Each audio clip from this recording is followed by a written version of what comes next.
Sacramento, California, 1977. Durante años fue una ciudad tranquila, de esas donde la gente no pensaba en cerrar bien la puerta, donde la noche no representaba una amenaza hasta que algo empezó a cambiar. No fue de golpe, no fue evidente, fueron pequeños detalles. Puertas que aparecían abiertas sin explicación, objetos fuera de lugar, la sensación de que alguien había estado ahí aunque nadie lo había visto. Porque esto no empezó con violencia visible, empezó con una idea, una creencia fija, imposible de cuestionar. La de un hombre que estaba convencido de algo muy específico, que su cuerpo estaba fallando, que su sangre se estaba deteriorando y que si no hacía algo para corregirlo, iba a morir. No era una metáfora, no era una excusa, para él era real. Y cuando alguien deja de distinguir entre lo que piensa y lo que realmente está pasando, las reglas dejan de existir. Las consecuencias dejan de importar y las personas dejan de ser personas. Porque si tu mente te dice que es necesario, entonces lo haces. Sin importar a quién, sin importar cómo. Y hoy, en Equilibrio Inestable Podcast, vamos a hablar de Richard Chase. Y antes de comenzar, si te gustan las historias contadas con narrativa, rigor y respeto, suscríbete. Porque aquí no solo contamos lo que pasó, analizamos la mente, el contexto y las decisiones que lo hicieron posible. Y ahora sí, vamos a darle.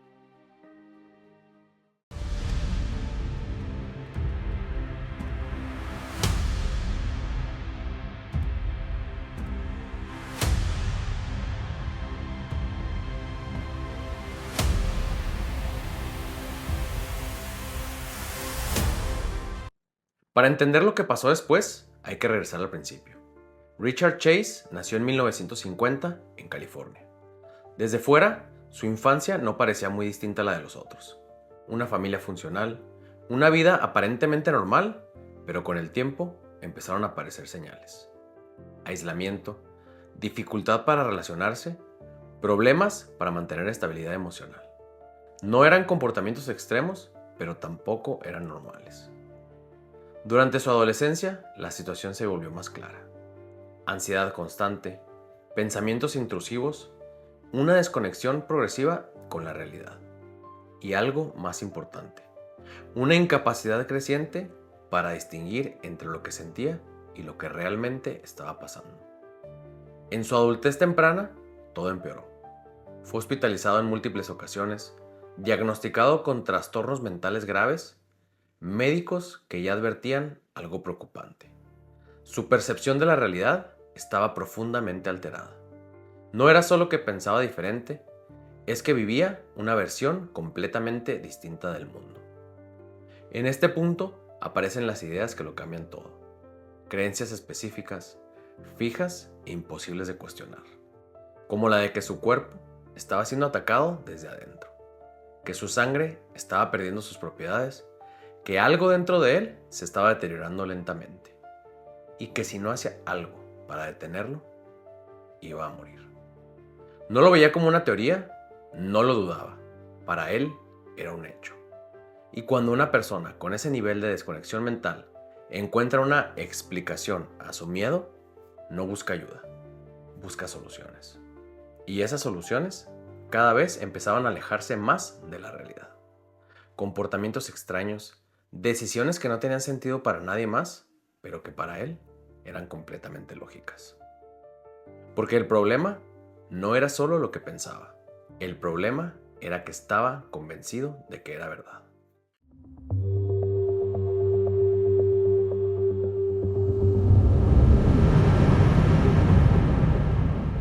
Aquí es donde la historia deja de ser una advertencia y se convierte en algo mucho más concreto.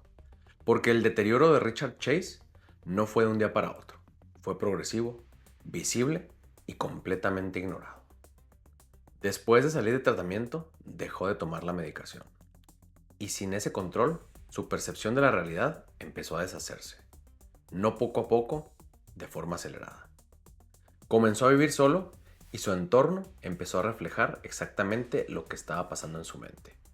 El departamento se volvió caótico, desordenado, sin estructura, no por descuido, sino porque ya no existía una lógica clara en su comportamiento. Sus hábitos también cambiaron.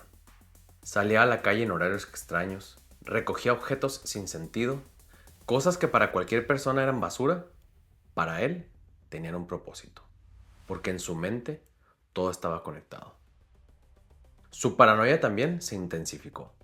Creía que su cuerpo estaba siendo manipulado, que algo externo estaba afectando su funcionamiento, que su sangre no estaba circulando como debía y que si no intervenía, iba a morir.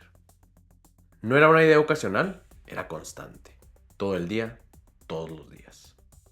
Y cuando una persona vive bajo ese nivel de ansiedad, empieza a actuar, no de forma racional, de forma urgente. Intentó resolverlo por su cuenta, tomó decisiones que desde fuera parecen incomprensibles, pero que para él eran necesarias. Porque no estaba buscando hacer daño, estaba intentando sobrevivir. Y ese es el punto crítico. Porque cuando alguien cree que lo que hace es necesario para vivir, ya no hay límite que lo detenga. Y en ese momento, su problema dejó de ser interno. Dejó de ser algo que podía manejar solo y se convirtió en algo que iba a involucrar a otras personas. Sin advertencia, sin lógica externa, sin control. Porque su mente ya había tomado una decisión y él simplemente la estaba siguiendo.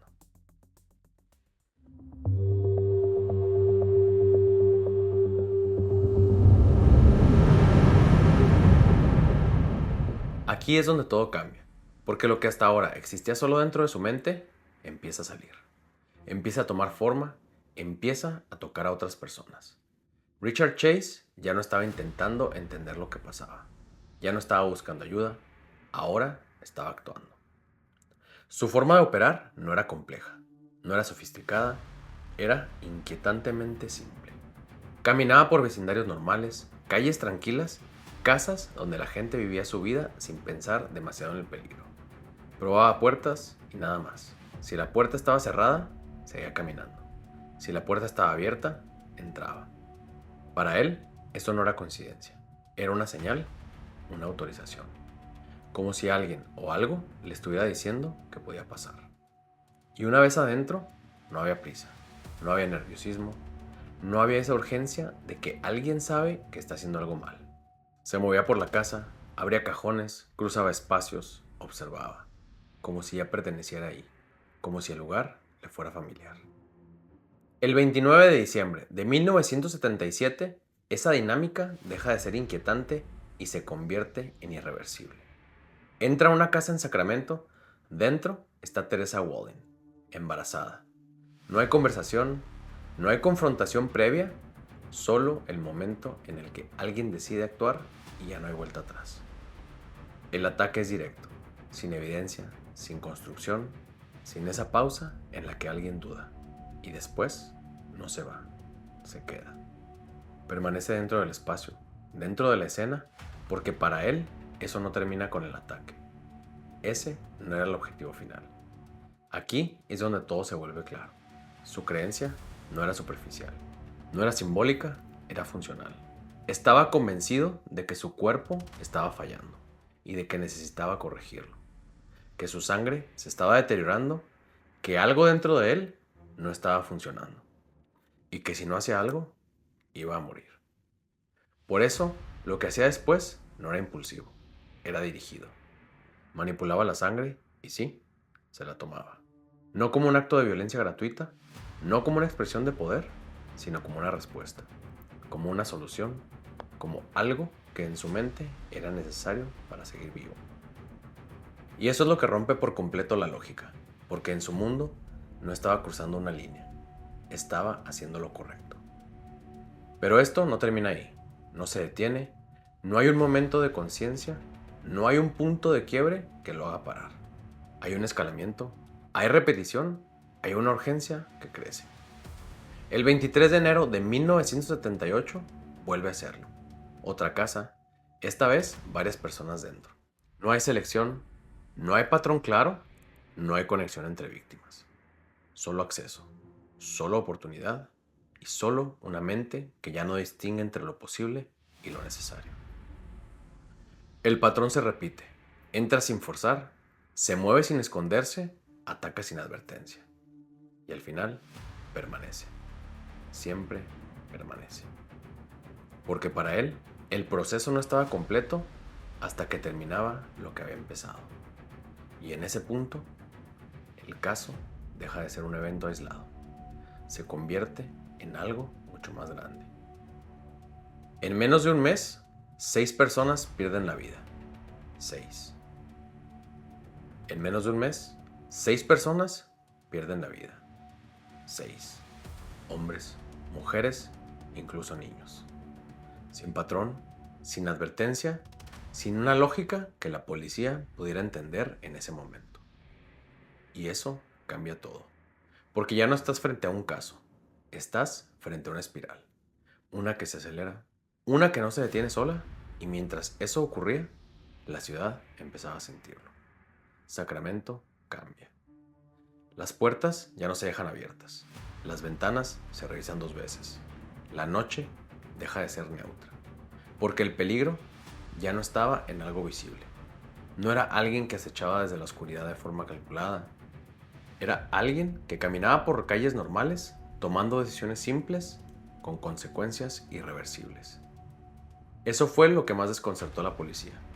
Porque no estaba frente a alguien que intentaba ocultarse, sino frente a alguien que creía que tenía sentido hacerlo. Y eso lo volvió impredecible. Difícil de perfilar, difícil de anticipar, porque cuando alguien actúa bajo una lógica rota, no necesitas planeación para hacer daño. Solo necesitas creer que no tienes otra opción.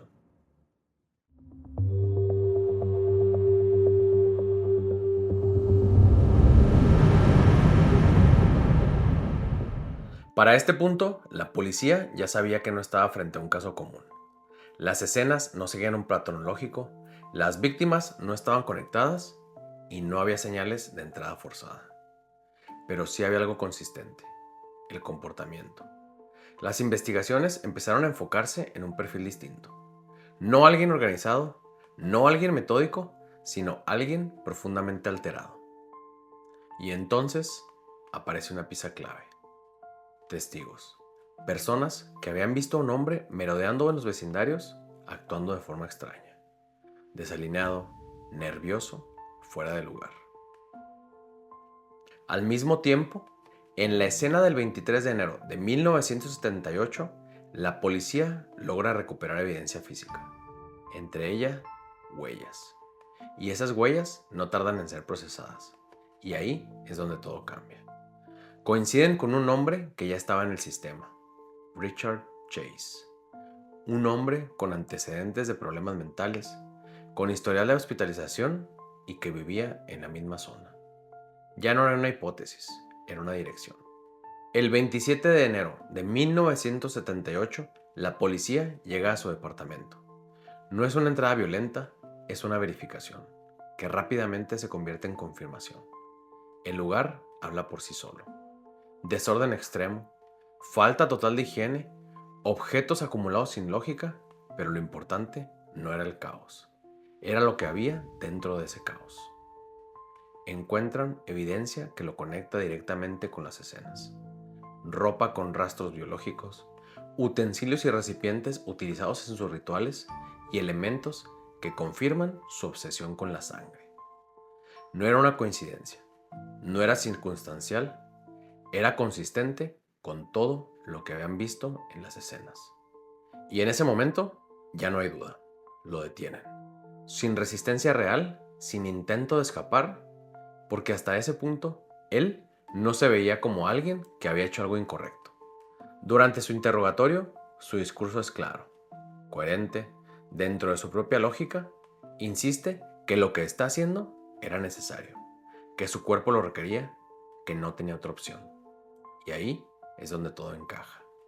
No estaban frente a alguien que intentó ocultar sus actos, sino frente a alguien que nunca entendió que era un crimen.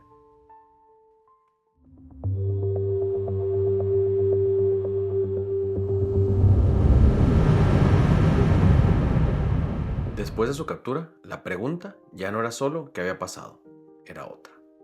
¿Quién era realmente Richard Chase?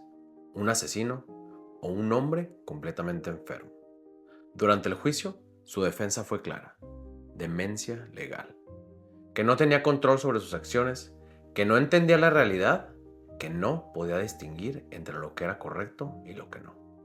Y no era una estrategia vacía, había historial, diagnósticos, hospitalizaciones, tratamientos previos.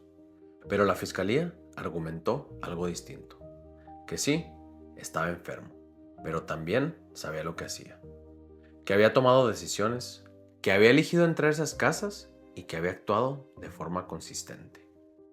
Y eso es lo que vuelve este caso tan complejo, porque no es blanco o negro. Finalmente, el jurado tomó una decisión. Fue declarado culpable de 6 cargos de asesinato y sentenciado a muerte, pero nunca llegó a la ejecución. En 1980, mientras estaba en prisión, Richard Chase murió por una sobredosis de medicamentos. Oficialmente, suicidio. Y así terminó este caso. No con una ejecución, no con una resolución clara, sino con más preguntas que respuestas. Lo más incómodo de esta historia no es lo que hizo, es entender por qué lo hizo. Porque cuando hablamos de Richard Chase, no estamos frente a un perfil tradicional. No hay manipulación sofisticada, no hay doble vida bien construida, no hay una estrategia para evitar ser atrapado. Hay algo más difícil de procesar: una mente completamente desconectada de la realidad. Chase fue diagnosticado con esquizofrenia, un trastorno que en sus formas más severas no solo distorsiona lo que ves, distorsiona lo que crees que es real. Para él, la amenaza no venía desde afuera, venía dentro de su propio cuerpo, de la convicción de que algo dentro de él estaba fallando y que si no hacía algo para corregirlo, iba a morir. Y aquí está el punto clave. No dudaba, no cuestionaba, no había una parte de él diciendo: esto no tiene sentido. Porque cuando la percepción de la realidad se rompe, la lógica interna toma su lugar. Y esa lógica puede justificar cualquier cosa, incluso lo que para nosotros es impensable. Eso es lo que hace este caso tan perturbador. No es solo violencia, es la ausencia total de conciencia sobre ella. Porque en su mente no estaba haciendo daño, estaba sobreviviendo. Y eso abre una pregunta incómoda, una que no tiene una respuesta sencilla. ¿Dónde termina la enfermedad y dónde empieza la responsabilidad?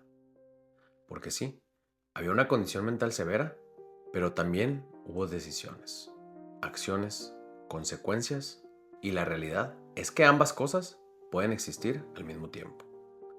Eso es lo que incomoda, que no siempre hay una línea clara entre el monstruo y la mente que lo crea. Porque a veces el mayor peligro no es alguien que quiere hacer daño, sino alguien que está convencido de que no tiene otra opción.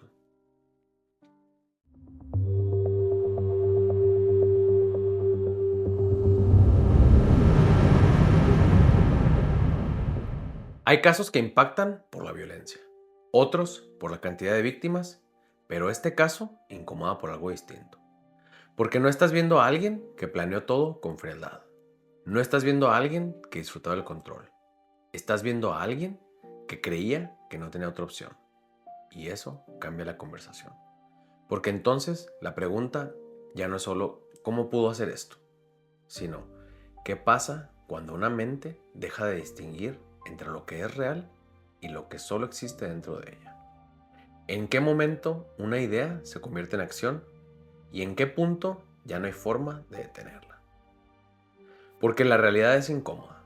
La enfermedad estaba ahí, las señales estaban ahí, pero también lo estuvieron las decisiones. Y ambas cosas pueden existir al mismo tiempo. Ese es el verdadero peso de este caso.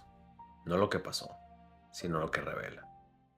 Que a veces el peligro más grande no es alguien que quiere hacer daño, sino alguien que está convencido de que lo que hace es necesario. Si llegaste hasta aquí, gracias por escuchar. Si te gustan este tipo de historias, contadas con narrativa, rigor y respeto, síguenos. Estamos en YouTube, Instagram y Facebook como @equilibrio inestable podcast y en X como @equilibrio inpod. Y recuerda que también puedes escucharnos en Spotify, iHeartRadio y Apple Podcast.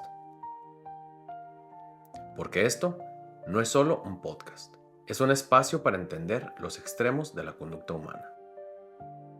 Y recuerda, explorar la oscuridad no es para quedarnos en ella, es para reconocerla cuando la tengamos enfrente.